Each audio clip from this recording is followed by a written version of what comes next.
के पास जंगल में मुठभेड़ हुई। चाईबासा एसपी ने मुठभेड़ की पुष्टि की है। मुठभेड़ के बाद सर्च ऑपरेशन जारी है। दोनों ओर से कई राउंड फायरिंग की गई है। नक्सली जंगल से फरार हो गए हैं। सर्च ऑपरेशन अभी भी जारी है। कोड़ाहाट जंगल का मामला सामने आया है। तो बड़ी खबर है चाईबासा से, जहां सुरक्षा बल और नक्सलियों के बीच मुठभेड़ की खबर है। केड़ाबीर के पास से जंगल में मुठभेड़ हुई। रुपेश प्रधान हमारे साथ न्यूज 18 संवाददाता फोन लाइन पर। रुपेश, क्या ग्राउंड से रिपोर्ट है इस मुठभेड़ को लेकर? देखिए, इस मुठभेड़ में अभी कुछ देर पहले से यह भी चर्चा है कि 1 या 2 नक्सली इस मुठभेड़ में मारे गए हैं, लेकिन आधिकारिक रूप से इसका अभी पुष्टि नहीं किया गया है। जिला के एसपी अमित रेणु ने मुठभेड़ की पुष्टि की है, लेकिन उनका कहना है कि क्षेत्र में सर्च ऑपरेशन चल रहा है और सर्च ऑपरेशन के बाद जब जंगल से फोर्स बाहर निकलेगी उसके बाद ही स्पष्ट हो पाएगा कि इसमें क्या उपलब्धि मिली है। इस क्षेत्र में केड़ाबीर के आसपास जंगल में पिछले 2-3 दिनों से सुरक्षा बलों द्वारा सर्च ऑपरेशन चलाया जा रहा था। सुरक्षा बलों को सूचना मिली थी कि इस क्षेत्र में नक्सलियों का दस्ता मौजूद है। सारंडा से नक्सलियों का दस्ता इधर मूवमेंट कोड़ाहाट जंगल के क्षेत्र में होने की सूचना मिली थी और केड़ाबीर के आसपास जंगल में नक्सली दस्ता के मौजूदगी की सूचना पर फोर्स अभियान चला रही थी और इसी दौरान आज सुबह मुठभेड़ हुई है। इस दौरान कई राउंड फायरिंग भी हुई और हालांकि फायरिंग बंद होने के बाद क्षेत्र में सर्च ऑपरेशन अभी जारी है और आगे इसमें क्या उपलब्धि मिली है पुलिस द्वारा जल्द खुलासा किए जाने की संभावना है। जी चलिए, शुक्रिया इस अपडेट के लिए आपका रुपेश। देवघर से बड़ी खबर, जहां महिला की निर्मम हत्या हुई है। थाना से महज 30 से 40 मीटर दूर पर इस वारदात को अंजाम दिया गया। चाय दुकान चलाने वाली माला देवी की हत्या से सनसनी है। हत्या इतनी बेरहमी से की गई कि सिर काट दिया गया। मृतका की आंखें भी निकालने की बात सामने आई है। दुकान के अंदर ही महिला की हत्या किए जाने की आशंका है। बेटी ने पिता और मामा पर शक जताया है। दोनों फरार हैं। सूचना मिलते ही मौके पर कुंडा थाना पुलिस पहुंची है। देवघर एसडीपीओ और फोरेंसिक टीम जांच में जुटी हुई है। घटना के बाद इलाके में दहशत का माहौल है। पुलिस फरार आरोपियों की तलाश में जुटी हुई है। कुंडा थाना क्षेत्र का यह मामला बताया जाता है। तो बड़ी खबर, जहां महिला की निर्मम हत्या हुई है। थाना से महज 30 से 40 मीटर की दूरी पर इस घटना को अंजाम दिया गया है।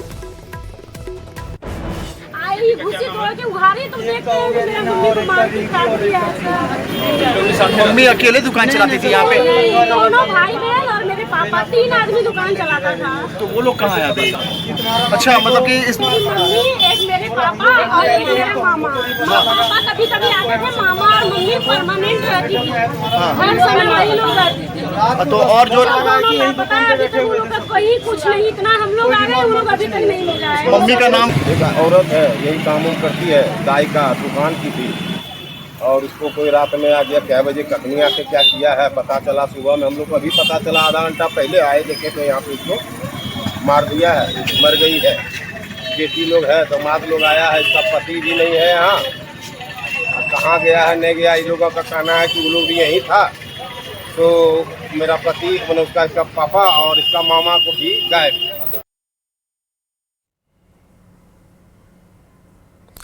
मनीष हमारे साथ फोन लाइन पर न्यूज 18 संवाददाता जुड़े हुए। मनीष, निर्मम तरीके से इस महिला की हत्या हुई है, लेकिन पिता और मामा पर भी शक जताया जा रहा है। क्या पूरी घटनाक्रम कुछ कार्रवाई हो पाई है? जी बिल्कुल, देखिए ये हत्या जो हुई है इससे ये साफ तौर पर ये पता चल रहा है कि किस तरह से अपराधियों का मनोबल जो है देवघर में बढ़ा हुआ है। कुंडा थाना के ठीक नजदीक में, यानी कि हम कह सकते हैं 20 से 30 मीटर की दूरी पर यह हत्या हुई है। जो बताया जा रहा है कि महिला सड़क किनारे जो है एक दुकान लेकर चाय की दुकान चलाती थी। इनके साथ इनके पति और इनके भाई रहते थे, जो दोनों मौके से फरार हैं। इनकी बेटी का आरोप है कि कहीं ना कहीं जो है इन लोगों की फरारी के बाद जो है संलिप्तता नजर आ रही है। हालांकि पुलिस जो है सभी बिंदुओं पर जांच कर रही है।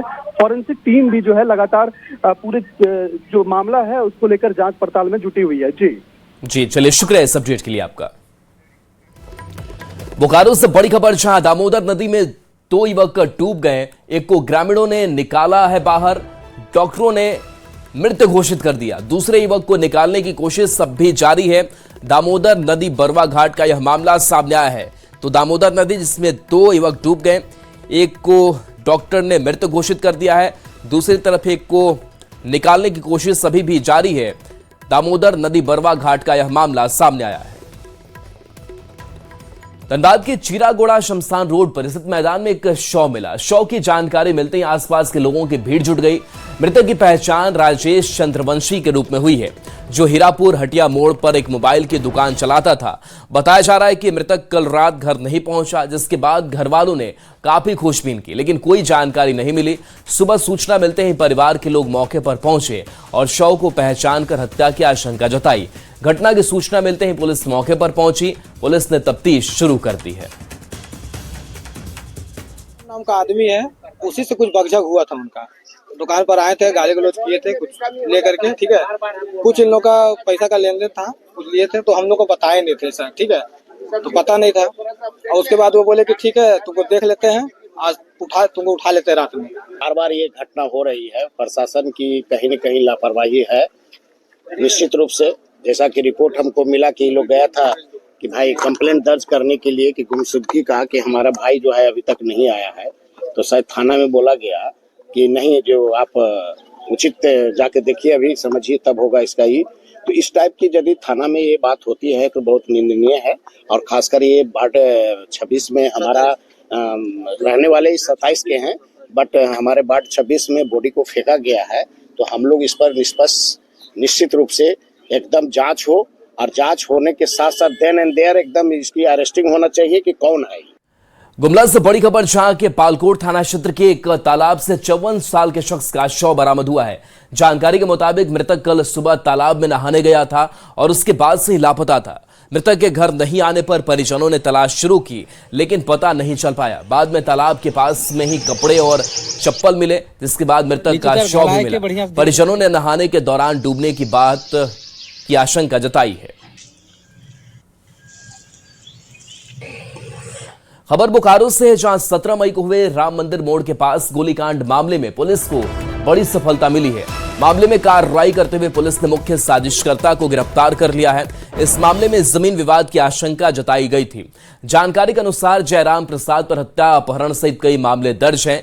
मामले में शामिल अन्य आरोपियों की गिरफ्तारी के लिए पुलिस लगातार छापेमारी कर रही है। राम मंदिर मोड़ पे चाय दुकान के पास एक गोलीबारी की घटना हुई थी, जिसमें जयराम प्रसाद, जो नंदुआ स्थान चास के रहने वाले हैं, वो घायल हो गए थे, जिनका इलाज के लिए थाना के द्वारा बीजीएच ले जाया गया। त्वरित कार्रवाई करते हुए एक व्यक्ति जो इसमें संलिप्त हैं, रुपेश कुमार, जो खुसरो के रहने वाले हैं, उनको गिरफ्तार किया गया है। और जो इसमें घायल हैं जयराम प्रसाद, उनका भी आपराधिक इतिहास रहा है पूर्व में। उनके द्वारा एक लिखित आवेदन दिया गया, जिसमें कुल 4 व्यक्तियों को नामजद बनाया गया है, जिसमें एक गिरफ्तारी अभी फिलहाल हुई है और बाकी 3 के गिरफ्तारी के लिए छापामारी की जा रही है। झारखंड में अगले महीने जून में होने वाले राज्यसभा की 2 सीटों पर चुनाव होने वाला है, जिसको लेकर बाबूलाल मरांडी ने बड़ा बयान दिया। उन्होंने कहा कि बीजेपी राज्यसभा चुनाव में अपना उम्मीदवार उतारेगी भी और चुनाव जीतेगी भी। वहीं बाबूलाल ने ट्रेजरी घोटाले को लेकर कहा कि सीएम हेमंत सोरेन को इस मामले की जांच सीबीआई को सौंप देनी चाहिए, ताकि पूरी परत खुल सके। देखिए, देश या दुनिया की जो आज परिस्थिति है और जिस प्रकार से देश के प्रधानमंत्री ने इन कठिन परिस्थितियों में भी देश की आर्थिक स्थिति को संभाले हुए हैं, और इसी कारण से आपने देखा कि लगातार जो विधानसभा के भी जो चुनाव हो रहे हैं, जहां संभव लोगों को नहीं दिखता था, खास करके पश्चिम बंगाल में, लेकिन वहाँ की जनता ने देश के प्रधानमंत्री नरेंद्र मोदी जी को, भारतीय जनता पार्टी को, एनडीए गठबंधन को, चाहे आसाम हो, चाहे बंगाल हो, चाहे पंडिचेरी हो, लोगों ने साथ दिया। तो मैं समझता हूँ कि झारखंड में भी राज्यसभा के चुनाव होंगे, तो देश के प्रधानमंत्री नरेंद्र मोदी जी के काम को देख करके और अंतरात्मा की आवाज़ से सुन करके और फिर मोदी जी को लोग साथ देंगे। क्योंकि थोड़ा मोड़ा घोटाला नहीं है, थोड़ा से शुरू हुआ, लेकिन धीरे धीरे लगता है कि वो सुरसा की भांति वो बढ़ते जा रहा है। और अब मैं कह सकता हूँ कि संभवतः 200-300 करोड़ पहुँच गया होगा, तो कोई आश्चर्य नहीं है। तो हमें लगता है कि ईडी जांच कर रही है, केंद्रीय जांच एजेंसी है, तो निश्चित रूप से कि इसलिए राज्य सरकार को, हेमंत सोरेन को बिना विलंब के इस प्रकार की मामला को तुरंत जितनी जल्दी हो तो उनको जांच एजेंसी को अपनी ओर से सौंप देनी चाहिए। क्योंकि मामला बैंक से है, ट्रेजरी से है। राज्यसभा चुनाव को लेकर बाबूलाल मरांडी के बयान पर जेएमएम ने तंज कसते हुए कहा कि बाबूलाल मरांडी की अंतरात्मा का पैमाना क्या है, यह सभी जानते हैं। उन्होंने बीजेपी पर पैसे की थैली के खेल का भी आरोप लगाया। तो देखिए, बीजेपी पर पैसे की थैली के खेल का आरोप लगाया गया है। चुनाव में बीजेपी अपना उम्मीदवार देगा और इसी मामले को लेकर के जो सियासी बयानबाजी है वो चल रही है। जेएमएम की तरफ से तंज कसा जा रहा है और कहा जा रहा है कि अंतरात्मा का पैमाना क्या है।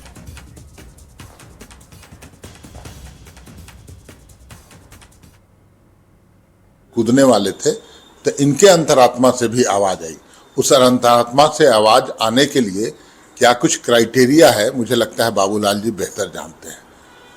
कितने बड़े बड़े थैली का आदान प्रदान की योजना है, क्योंकि बाबूलाल जी सब स्टेज से गुजरे हुए हैं।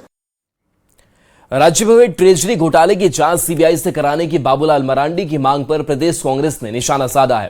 कांग्रेस ने कहा कि राज्य सरकार इस मामले की जांच करा रही है और इसमें शामिल तमाम लोगों से राशि की वसूली की जाएगी। उन्होंने कहा कि सीबीआई की जांच पर अब किसी को भरोसा नहीं रह गया है। ट्रेजरी में हुए वेतन घोटाले की परत दर परत खुल रही है। सरकार इस जांच को लेकर काफी गंभीर है। कल भी माननीय मंत्री ने कहा है कि एक एक लोगों से इसकी ये जो अवैध निकासी की गई है इसकी वसूली की जाएगी। बार बार भारतीय जनता पार्टी चीजों को दिग्भ्रमित करने के लिए केंद्रीय जांच एजेंसियों से इसकी जांच कराने की जो मांग करते हैं, तो मैं उनको बताना चाहता हूं कि सरकार गंभीर है और रोज प्रतिदिन इस पर प्रगति हो रही है।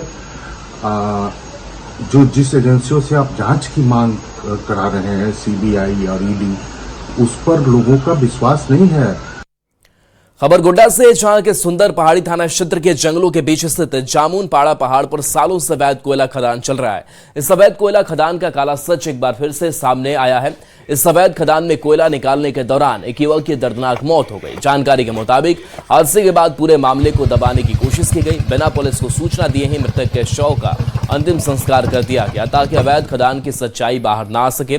लेकिन मृतक के परिजनों के चुप्पी टूटने के बाद यह मामला सामने आया।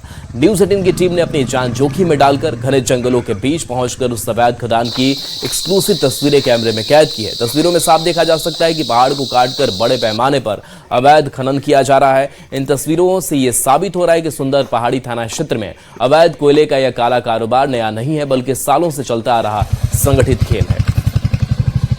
6 बजे हम लोग को पता चला, जब मुखिया कोई बोला, मुखिया बोला कि घायल हुआ है, इसको जब देख लो कैसा है इसका तबीयत। तो हम लोग गए तो यहाँ मिलता नहीं है, पूरा जंगल ढूंढते हैं, नहीं मिला तो सब पार्टी भाग जाता है। जब गए सबको मिल करके, चाचा सब मिल करके, तो पूरा हम लोग बोले चलो खदान पहले घुस के देखो, ने कहीं अगर गायब कर दिया है। तो हम लोग घुस के देखे तो देखते हैं पड़ा हुआ है, अंदर में था। सुंदर पहाड़ी के जामुन टाड़ पूरे पहाड़ी पर खड़े हैं और ये इधर का इलाका हम सबसे पहले आपको दिखाना चाहते हैं कि आप देखिए कि कितनी ऊंचाई पर हम हैं। ये घना जंगल है और ये सुंदर पहाड़ी का बिल्कुल मिडिल का क्षेत्र है। और एक्सक्लूसिव तस्वीर, एक्सक्लूसिव खबर हम आपके पास लेकर के आए हैं कि जमीन पर जो चीज़ दिख रही है, ये जमीन पर दिखाइए, जमीन पर जो चीज़ें दिख रही हैं ये कोयला है। और आपको बता दें कि अवैध माइनिंग, इस पहाड़ का सीना चीर कर यहाँ पर अवैध माइनिंग किया जा रहा है। इसकी खबर ना प्रशासन की है, ना इस माइनिंग का नामो निशान कहीं सरकारी दस्तावेज में दर्ज है। पतली सी गली बनाई गई है और ये तस्वीर हम आपको स्क्रीन पर दिखा रहे हैं। यहाँ से अवैध माइनिंग होती है, यहाँ से कोयला साइकिलों पर लोड होकर यहाँ से नीचे जाता है। आपको बता दें कि यहाँ आने की ये वजह थी कि पता चला था कि कल रात में एक हादसा हुआ था इस खदान के अंदर और एक व्यक्ति की मौत हो गई। हालांकि पूरे मामले को लिपापोती कर दिया गया। जिस व्यक्ति की मौत हुई यहाँ सुंदर मोड़ गाँव का बताया जा रहा है और उसके लाश को जल्दी में जला के डिस्पोज कर दिया गया। उसकी वजह ये थी कि ये जो माइनिंग चलाते हैं, जो सांठगांठ है, वो पूरा सेटलमेंट कर लिया गया पूरे मामले को। लेकिन हमने अपने जान पर खेलकर यहाँ पहुँचे हैं हम और इस माइनिंग की तस्वीर हम अपने चैनल के माध्यम से, स्क्रीन के माध्यम से सरकार प्रशासन तक पहुंचाना चाहते हैं। और ये अवैध माइनिंग जो है बरसों से चल रहा है, तो क्या प्रशासन को खबर नहीं होगी? ये भी एक बड़ा सवाल है। और ये जो अवैध माइनिंग है, अब इस अवैध माइनिंग की तस्वीर इस तरह सामने आने के बाद बहुत सारे सवाल खड़े हो रहे हैं। अमित सिंह, न्यूज़ 18, कोटा। बोकारो से बड़ी खबर, जहां स्वास्थ्य व्यवस्था पर एक बार फिर से सवाल खड़ा हो गया है। अस्पताल में ऑक्सीजन नहीं मिलने के कारण बच्चे की तड़प तड़प कर मौत हो गई। मृतक बच्चे के परिजनों ने अस्पताल प्रबंधन और डॉक्टरों पर लापरवाही के आरोप लगाए। परिजनों का आरोप है कि अस्पताल ने जो एम्बुलेंस उपलब्ध कराई थी उसमें ऑक्सीजन की पर्याप्त व्यवस्था नहीं थी, जिसके कारण बोकारो ले जाने के दौरान बच्चे की मौत हो गई। घटना के बाद परिजनों में भारी आक्रोश है। उन्होंने अस्पताल प्रबंधन और डॉक्टर की कार्यशैली पर सवाल उठाए हैं। और स्थानीय लोगों का कहना है कि इससे पहले भी केंद्रीय अस्पताल ढोरी पर लापरवाही के आरोप लगते रहे हैं। हालांकि पूरे मामले पर अस्पताल प्रबंधन ने अभी तक कोई आधिकारिक बयान नहीं दिया है। तो देखिए, केंद्रीय अस्पताल ढोरी का यह मामला सामने आया है, जहां एक बार फिर से स्वास्थ्य व्यवस्था की बदहाली की तस्वीर सामने आई है, जहां ऑक्सीजन नहीं मिलने के कारण इस बच्चे की तड़प तड़प कर मौत हो गई। उसकी मां वहीं सब चीज देखती रही। वो कहती रही कि लगातार बच्चा तड़प रहा था, ऑक्सीजन की जरूरत थी, लेकिन वो व्यवस्था वहां नहीं थी। से नहीं ले पा रहा था, ऐसे कर रहा था। तुम सबको बोल रहे मेरा बाबू सांस नहीं ले पा रहा है, मेरे बाबू सांस नहीं ले पा रहा है, हम बोल रहे हैं, सबको बोल रहे हैं मेरा बाबू सांस नहीं ले पा रहा है। ऑक्सीजन का टंकी में ऑक्सीजन था कि नहीं, सांस नहीं ले रहा। फिर अचानक बंद हो गया ऑक्सीजन, अचानक सांस लेना ही बंद हो गया, ऑक्सीजन बंद हो गया। ऑक्सीजन बंद हो गया, ऑक्सीजन रहने से ऑक्सीजन तो सांस तो लेबे ऑक्सीजन। ये स्थिति है सीसल प्रबंधन की। मैंने अभी तुरंत एसडीओ साहब को मैंने इन्फॉर्मेशन कर दिया, उन्होंने भी कहा कि मानवता शर्मसार किया। मैंने डीएसपी साहब से बात की, उन्होंने भी कहा कि मानवता शर्मसार किया। मैंने जीएम से बात किया, उन्होंने कहा कि ये मानवता शर्मसार किया। डॉक्टर ने बाहर से देख लीजिए, एक ठेकेदारी के लिए पूरा बाहर से रंग रोगन हुआ है और अंदर सारा खोखला। सारा डॉक्टर्स निजी प्रैक्टिस में परेशान है और वो लोगों ने वहां भेजता है जहां पर उसको कमीशन मिलता है। अब देखिए, इस घटना के बाद कई सवाल भी है। सवाल है कि एम्बुलेंस से में उचित व्यवस्था क्यों नहीं थी, और सवाल है कि बार बार लापरवाही हो रही है, और आखिर इसका जिम्मेदार कौन है। सवाल यह कि मासूम बच्चे की मौत का जिम्मेदार कौन है। वहीं बीजेपी नेता सीता सोरेन ने दुमका के फूलो झानो मेडिकल कॉलेज एंड हॉस्पिटल का निरीक्षण किया। अस्पताल की बदहाली, डॉक्टरों की कमी और मरीजों की परेशानियों को देखकर सीता सोरेन भड़क उठी और अस्पताल अधीक्षक की जमकर क्लास लगा दी। उन्होंने कहा कि इस भीषण गर्मी के बीच जनता बीमार हो रही है, जांच सुविधाओं की कमी है, स्वास्थ्य मंत्री को थोड़ी तो शर्म करनी चाहिए। इतना बेहाल है गर्मी के समय में, जनता गर्मी से इतनी तबीयत खराब हो रही है, डॉक्टरों की कमी है। इस जगह पर डॉक्टर भी नहीं रहना चाह रहे हैं, मतलब डॉक्टरों का भी समस्या है। तो आला कमान को तो इसको मंत्री पद से हटा देना चाहिए और दूसरे मंत्री को बनाना चाहिए, क्योंकि इनसे संभलेगा नहीं, ये ठेकेदारी करे। दुमका ही नहीं, अगर हम आज दुमका को देख रहे हैं तो बाकी जिला भी है। थोड़ा भी शर्म है तो रिजाइन दे देना चाहिए। देवघर सदर अस्पताल में सोमवार देर रात को एक महिला ने अस्पताल के चौथे माले पर चढ़कर आत्महत्या का प्रयास किया, जिसका देखते ही देखते परिसर में भारी भीड़ जमा हो गई। मामले की सूचना मिलते ही अस्पताल के उपाधीक्षक ने एसडीएम को सूचित किया, जिसके बाद फायर ब्रिगेड की गाड़ी को मंगवाया गया, जिससे सीढ़ियों से महिला को उतारा जा सके। कड़ी मशक्कत के बाद महिला को सुरक्षित उतार लिया गया। भारत का नाम रोशन करने वाली दिवाशी हमरम बाबूलाल मरांडी से मिली। दिवाशी ने रोशन अंतर्राष्ट्रीय एयरगन प्रतियोगिता में अंडर 20 बालिका वर्ग में गोल्ड मेडल जीता। बाबूलाल मरांडी ने दिवाशी का स्वागत किया और दिवाशी की मदद करने की बात कही। राइफल शूटिंग में जितनी भी जो किट्स वगैरह की जरूरत तो हमने इस बच्चे को कहा कि वो सारे के सारे चीज हम उसको पूरा करेंगे। लोग अपने जेब से निकालें कि जाओ बेटा, तुम्हारे अंदर ये टैलेंट है तो तुम कुछ कर सकती है, तो हम लोग चाहते हैं कि तुम आगे बढ़ो। तो सर लोग ने मुझे इस तरह मुझे गाइड किया और सपोर्ट किए और हम आगे आए। प्रैक्टिस कहाँ करती है आप? प्रैक्टिस हम जामताड़ा में करते हैं। जामताड़ा में व्यवस्था है प्रैक्टिस की? नहीं, ऐसा कोई व्यवस्था तो नहीं है, लेकिन हम तो कैसे खुले हम ही करते हैं। इसमें खेल पदाधिकारी से परमिशन लिए हुए हैं। हम लोग के वहाँ जामताड़ा में पर्वत विहार है, पर्वत विहार में वहीं पर हम प्रैक्टिस करते थे। हजारीबाग के छात्राओं की टोली इन दिनों चुप्पी तोड़ो अभियान चला रही है। छात्राओं की टोली का नाम अर्थ एक प्रयास है। छात्रों की टोली जिले के सुदूरवर्ती चुरचुर प्रखंड के नगड़ी बिरहोर टोला पहुंची। वहां पहुंचकर युवतियों और महिलाओं को मासिक धर्म महावारी के प्रति जागरूक किया गया। इसके साथ ही छात्राओं ने किशोरियों को निःशुल्क सैनिटरी पैड भी बांटे। अभी फ्री डिस्ट्रीब्यूशन हमारा हर मंथ चलेगा। हम चाहते हैं कि उन्हें जितना हम अपने साइड से प्रोवाइड कर सके, उनका हेल्प कर सके, और ये गवर्नमेंट के साइड से भी उनको हेल्प हो रहा है। स्वास्थ्य केंद्र के द्वारा उनको हर महीने पैड डिस्ट्रीब्यूशन होता है। भैया लोग, दीदी लोग हम लोग के लिए एक बहुत अच्छा सोच, बहुत अच्छा चीज लेके आए। जैसे महिला लोग का मानसिक धर्म होता है, तो उनके बारे में कुछ बताएं दीदी लोग बहुत अच्छा तरह से, और क्या यूज करना है, क्या यूज नहीं करना है, क्या हानिकारक है। और देखने को ये मिला कि यहाँ पे बहुत ही रूढ़िवाद है, तो इस सिचुएशन को ये हमेशा फेस करते आ रही, कोई इसके अगेंस्ट नहीं बोल रही है। तो आज यहाँ पे हम आए और हमारा पूरा हम इनसे बात करने के बाद हमें पता चला कि यहाँ पे क्या क्या ये लोग इस बीच में क्या क्या चैलेंजेस को फेस कर रही है।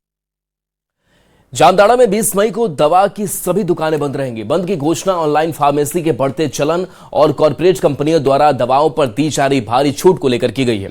यह बंद AIOCT के आह्वान पर किया गया है, जिसका जिला केमिस्ट एंड ड्रगिस्ट एसोसिएशन ने पूर्ण समर्थन किया है।